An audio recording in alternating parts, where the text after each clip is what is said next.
Hey, welcome back to Unschooled Theology. I am one of your hosts, Derick. With me is Evan. A good day to you, sir. Good day to you, sir. All right, this is we're wrapping up a recording session here, last episode. Excellent. But I've still got some energy. I'm feeling good. So, Heck yeah. all right. So, continuing with our journey through Adam and Eve here, our I don't know, interpretive choices that we're making. I want to talk real quick about how something that has struck me as being fairly interesting is how little connection people seem to typically draw between the opening creation story of Genesis and the story of Adam and Eve. Mhm. There's there is the most common connection I think you see between the two is it's presented as though this should be thought of as an elaborate description of what occurred on day six, right? Mhm. So all this happened on day six of the previous story, and we've just focused in on the detail of it. Mhm.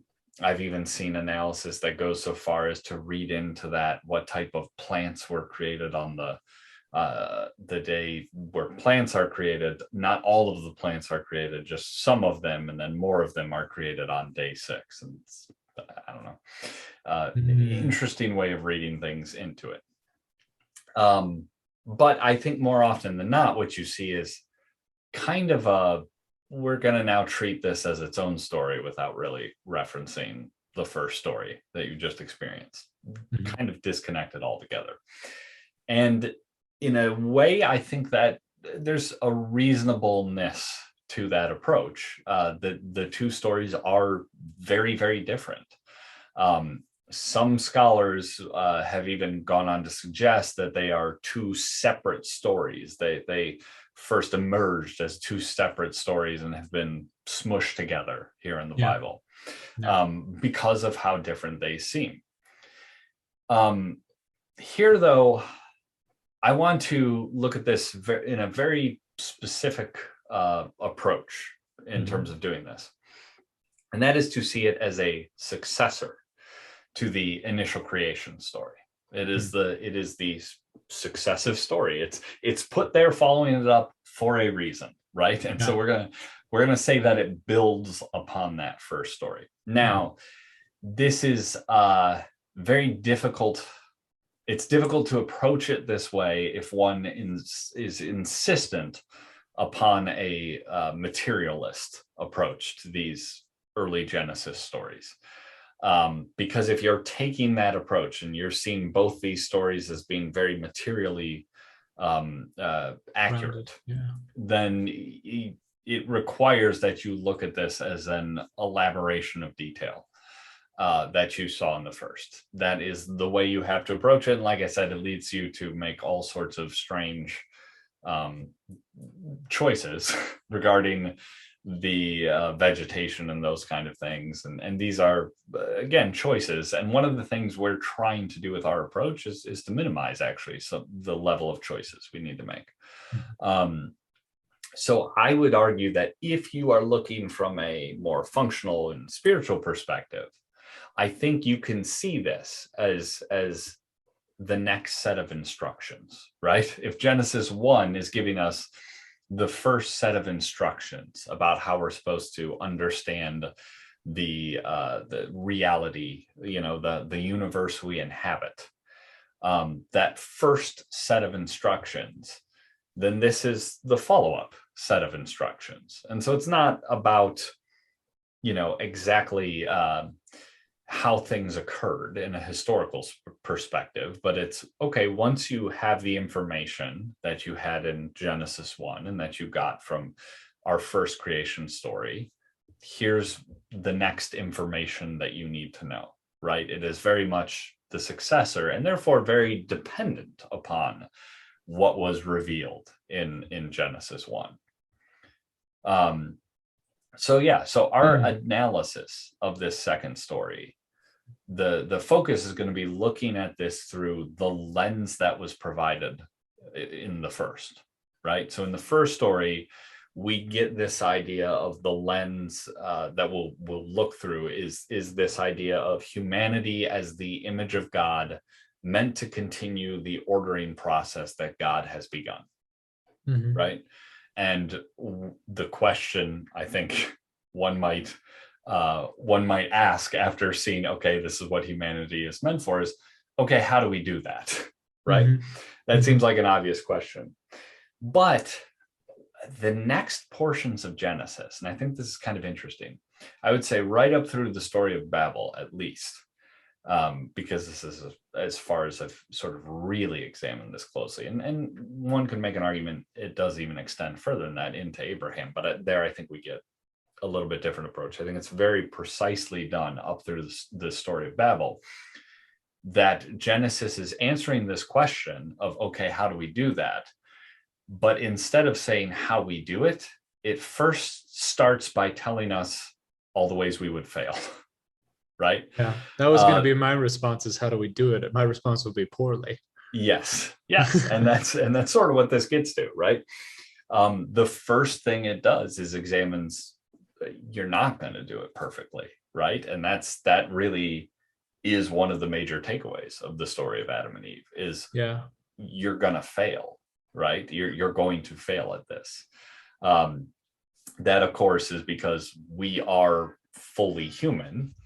And we are lacking, we're little more than the breath of God, as we'll see in this story. And so we lack the fullness of what is required to fulfill this task for which we exist.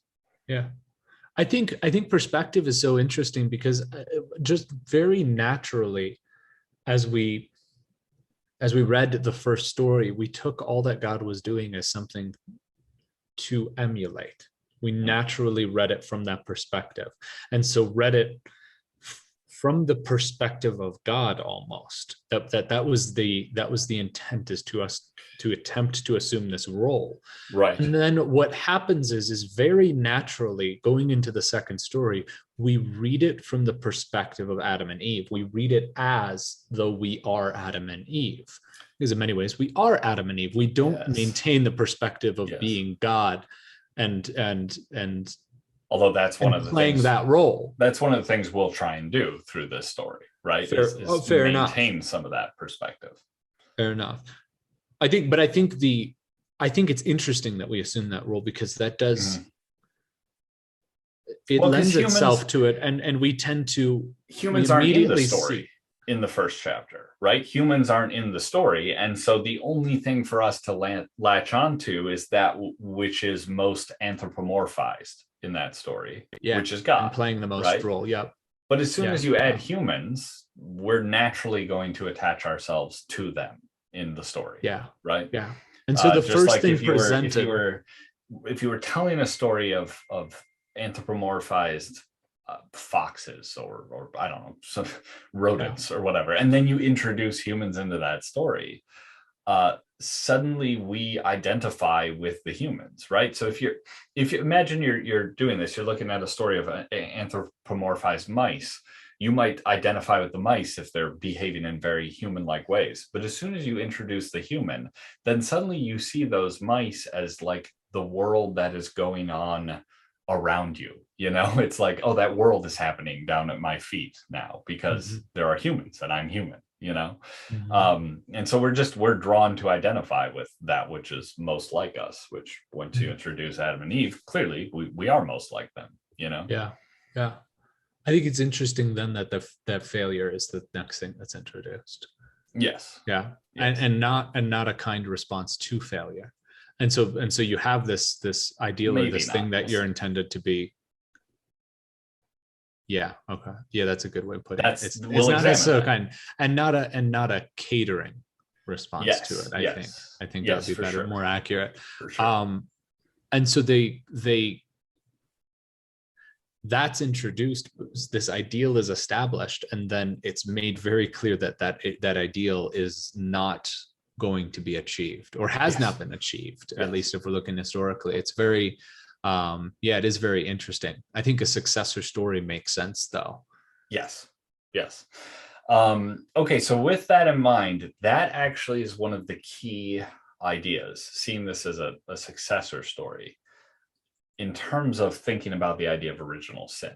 So we're going to take that idea here of this story is, it doesn't matter whether it's historically a thing or not, right? We're gonna say that that is an irrelevant question, and then take this idea of, but this story is very much the successor to what we saw in Genesis 1, and bring those two ideas together while examining the doctrine of original sin. And we're going to come to something familiar but a little bit different than what people think of when they think of original sin. So we'll that'll be next time. And you know, after that one, I'm sure you'll want to call us heretics. So we'll be sure to email us at unschooltheology@protonmail.com and let us know at that time that we're you know, we're obviously lunatic heretics over here. So yeah, check us out in the comment section as well. Let us know what you think, and yeah, we'll be back next time.